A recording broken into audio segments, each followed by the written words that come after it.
Saudara yang terkasih, shalom bagi kita semua dan salam sejahtera bagi kita sekalian.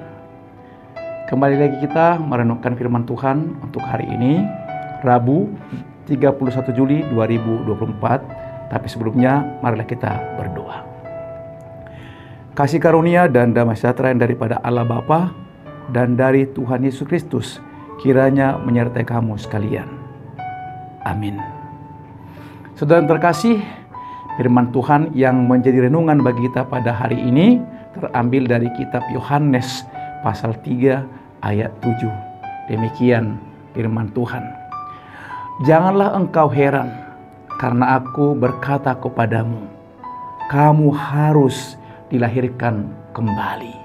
Demikian firman Tuhan. Saudara yang terkasih, nats renungan ini adalah percakapan antara Yesus dan Nikodemus.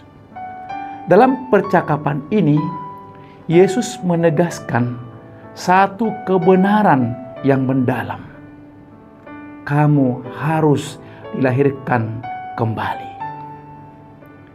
Pernyataan ini menunjukkan bahwa lahir baru bukanlah sekedar perubahan perilaku atau peningkatan moral, melainkan transformasi total yang terjadi dalam diri seseorang melalui pekerjaan Roh Kudus.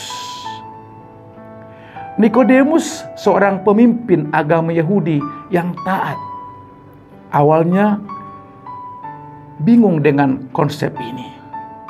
Ia bertanya-tanya, bagaimana mungkin seseorang bisa masuk ke dalam rahim ibunya untuk dilahirkan kembali.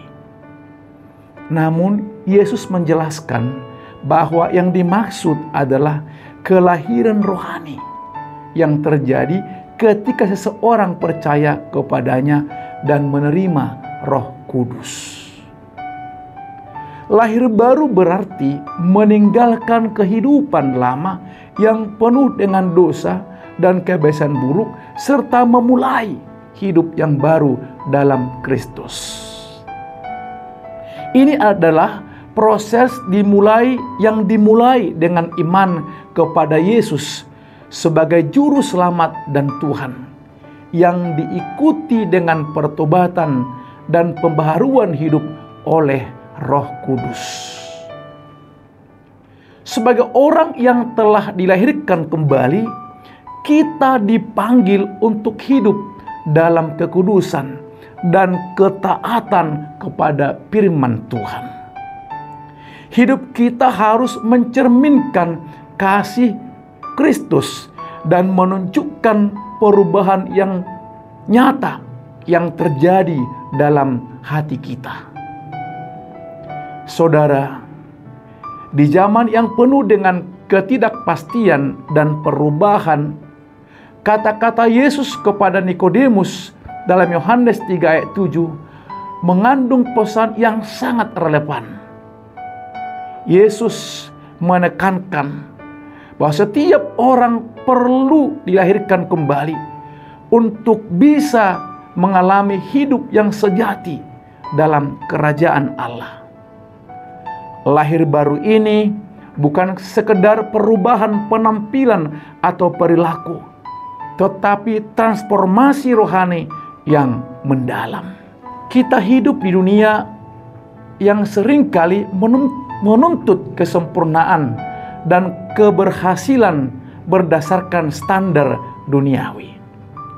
Banyak orang mengejar kebahagiaan melalui materi, status, dan pencapaian, tetapi seringkali merasa kosong dan tidak puas.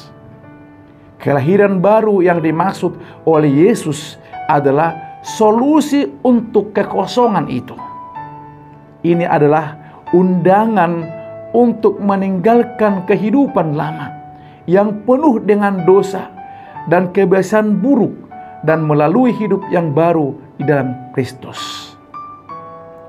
Kelahiran baru berarti menerima kasih karunia Allah, percaya kepada Yesus sebagai juru selamat, dan membiarkan Roh Kudus bekerja dalam hidup kita.